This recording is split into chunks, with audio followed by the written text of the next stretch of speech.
अब एक बात सावधानी से सुनिएगा, शायद शिव महापुराण के माध्यम से अभी तक ये बात सामने नहीं आई, पर शिव पंचायत कथा में आ रही है। जितने आस्था चैनल पर कथा सुन रहे हो, जितने फेसबुक और यूट्यूब पर सुन रहे हो, और जितने इस छत्तीसगढ़ की पावन धरा पर बैठकर सुन रहे हो, बहुत सावधानी से सुनना। एक प्रश्न हमारे भीतर खड़ा होता है, जब हम सूर्य नारायण भगवान को अर्घ देते हैं, जल चढ़ाते हैं, तो वो जल पृथ्वी पर जब गिरता है तो उसके छींटे हमारे शरीर पर लगते हैं। क्या वो ठीक है? क्या वो श्रेष्ठ है? तो शिव महापुराण की कथा कहती है, जब हम सूर्य को अर्घ देते हैं, सूर्य को जल चढ़ाते हैं, वो पानी जब पृथ्वी पर गिरता है, उसके छींटे हमारे शरीर पर लगते हैं, तो वो श्रेष्ठता का भाव निर्मित करते हैं। वो गलत नहीं हो सकता। कारण अब वो भी समझ लीजिए।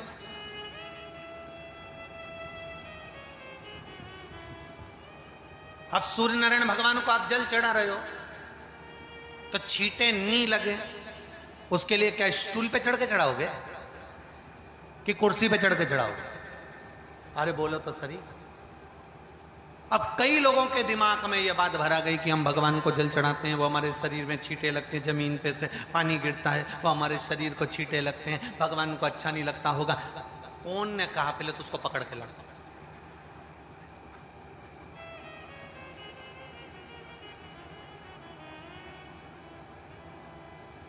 क्योंकि मेरे राम जी महाराज, मेरे भगवान कृष्ण, बड़े बड़े संत, साधु, सन्यासी, तपस्वी, साधक, उपासक जितने भी हुए, जिन्होंने सूर्य की आराधना करी, इन्होंने टेबल पे चढ़कर या कुर्सी पे चढ़कर जल नहीं चढ़ाया, इन्होंने पृथ्वी पर खड़े होकर ही, क्योंकि पृथ्वी तत्व के देव हैं शिव। जब हम मृत्यु लोक पर खड़े होकर, पृथ्वी पर खड़े होकर भगवान शंकर का भाग पृथ्वी तत्व को धारण कर कर जल को हाथ में लेकर जब समर्पित करते हैं, और जो जल नीचे गिरता है वो शरीर पर अगर लगता है तो हमको उसका आशीर्वाद ही प्राप्त होता है, दोष नहीं लगता। पर लोगों ने इसको विपरीत कर दिया। कि कौन ने विपरीत करा? कई लोगों ने इसको विपरीत कर दिया। कौन ने विपरीत करा? तो जो दूसरे धर्म के लोग होते हैं, जिनको हिंदू धर्म से नफरत होती है और जो हिंदू धर्म की पूजन, सेवा, अर्चना को समाप्त करना चाहते हैं, वो धीरे धीरे धीरे धीरे कहने लगे कि सूर्य को जल चढ़ाओगे तो शरीर में लगेगा, शरीर में लगेगा तो दोष लगेगा। इसको कह कहकर घर घर में सूर्य को जल चढ़ाना लोगों ने बंद कर दिया कि आप जल चढ़ाएंगे तो दोष लगेगा, शरीर पे छींटा लगेगा, शरीर को ऐसा लगेगा। ये दोष नहीं है। कितनी सुंदर बात है महाराज।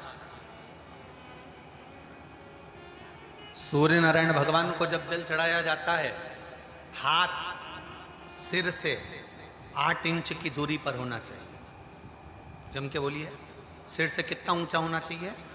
8 इंच ऊपर अपना हाथ होना चाहिए मस्तक से सूर्य को जल चढ़ाते समय।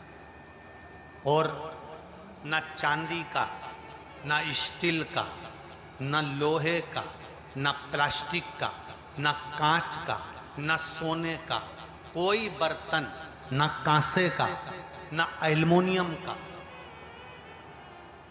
न पीतल का, केवल एक पात्र होना चाहिए, वो है तांबे का। काय का पात्र होना चाहिए? तांबे का पात्र। और सूर्य नारायण भगवान को जब 8 इंच ऊपर तुम्हारा हस्त है, और जब हम सूर्य को जल चढ़ा रहे हैं, कैसे जल चढ़ाना है वो भी समझ लीजिए। अगर कोई कैंसर का मरीज है, जिसके चेस्ट में कैंसर आ गया हो, लेफ्ट में, राइट में कहीं पर कैंसर आ गया हो, या कोई गठान आ गई हो, तो महाराज आप जल चढ़ाते समय उस जल की धार को सूर्य भगवान को जब चढ़ा रहे हो, तो धार आपकी गठान की ओर जाना चाहिए, जिससे सूर्य की किरण उस जल में से आपके उस स्थान पर पड़े, उस जगह पर पड़े जहां पर गठान है। महाराज आप लगातार जल तो चढ़ाना चालू करो, अच्छे अच्छे डॉक्टर फेल हो जाएंगे और कह देंगे गठान ठीक हो गई।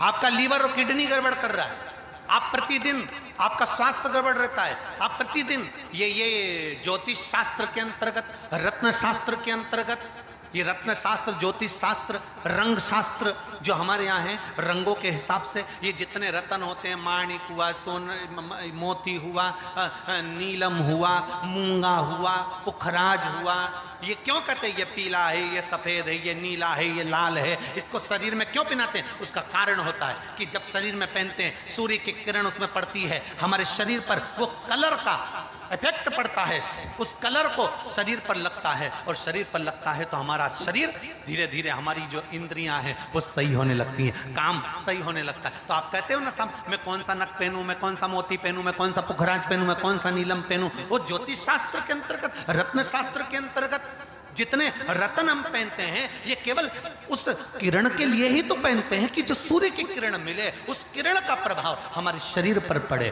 तो इन सबसे अच्छा है कि सुबह शंकर भगवान का नाम लो, तांबा का लोटा में जल भरो, 8 इंच ऊपर।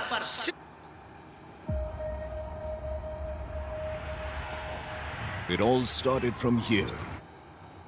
सिर से हाथ होना चाहिए, और सूर्य नारायण भगवान का दर्शन साधारण नहीं, जो जल तुम चढ़ा रहे हो, वो जल की जो धार आ रही है उसमें सूर्य का दर्शन होना चाहिए, तो कैंसर की बीमारी कभी नहीं हो सकती। लीवर, किडनी, हार्ट, आपके हार्ट में अगर तकलीफ है, डॉक्टर ने कह दिया कि इसमें नस चोक है, आपको कहीं ना कहीं छल्ला डलेगा, आपको कह दिया इसमें कुछ ना कुछ प्रॉब्लम आ रही है, आप सूर्य को अर्घ देना चालू कर दो, सूर्य को जल चढ़ाना चालू कर दीजिए। आप सूर्य को जल चढ़ाओ, वो जल की जो तरंग आ रही है, वो जल जो निकल कर जा रहा है, उसकी जो किरण आपके हृदय पर, आपकी छाती पर पड़ रही है, नाड़ियों में पड़ रही है, नसों में पड़ रही है, उसका बल देखो तो सही। 1 महीना लगातार चढ़ाओ, तो 15 दिन 20 दिन कर तो देखो। क्यों राम जी महाराज जल चढ़ाते थे, क्यों भगवान कृष्ण जल चढ़ाते थे सूर्य को, क्यों दशरथ जी महाराज जल चढ़ाते थे, क्यों कश्यप ऋषि जल चढ़ाते थे सूर्य को, सारे 33 कोटि देवता, सारे ऋषिवर, साधु संत सन्यासी तपस्वी साधक उपासक सब भगवान सूर्य को अर्घ दिया करते थे। क्यों देते थे, किस लिए?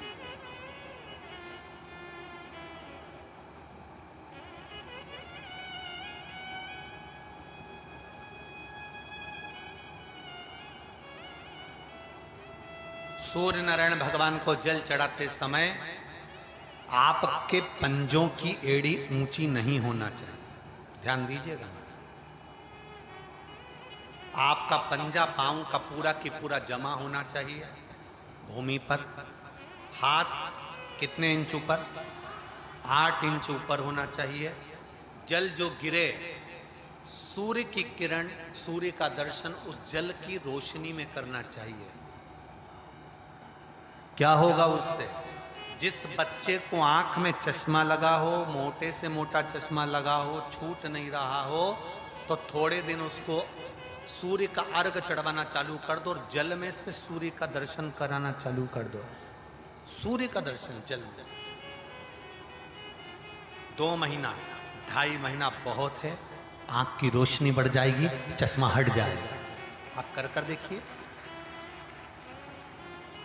अब एक प्रश्न और खड़ा होता, सूर्य को अर्घ देने।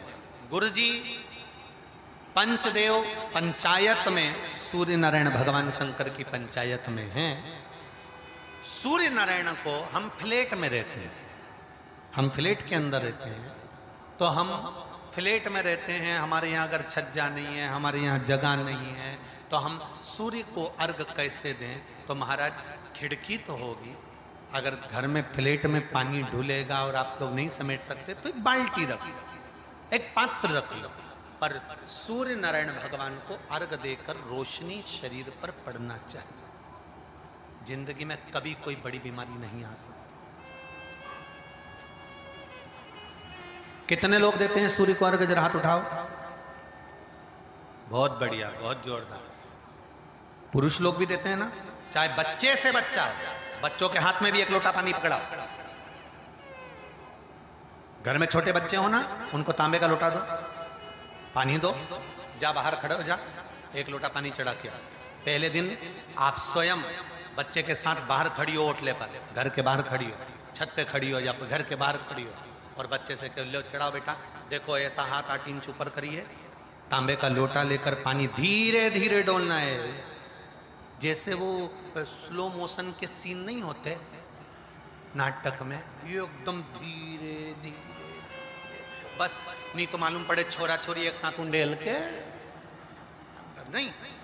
जल चढ़ाते समय उस पानी में से सूर्य की किरण पड़ना चाहिए,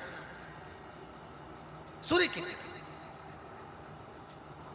एक बात और कहना चाहूंगा, अगर आप लोग स्वीकार करेंगे तो, अगर कहीं आपको लगता हो कि बच्चा पढ़ने में कमजोर है, विद्या में कमजोर है, रिजल्ट अच्छा नहीं आ रहा, पढ़ने में कमजोर है, वो पढ़े, अपनी जगह पढ़े, वो कार्य करे अपनी जगह करे, मेहनत करे अपनी जगह करे।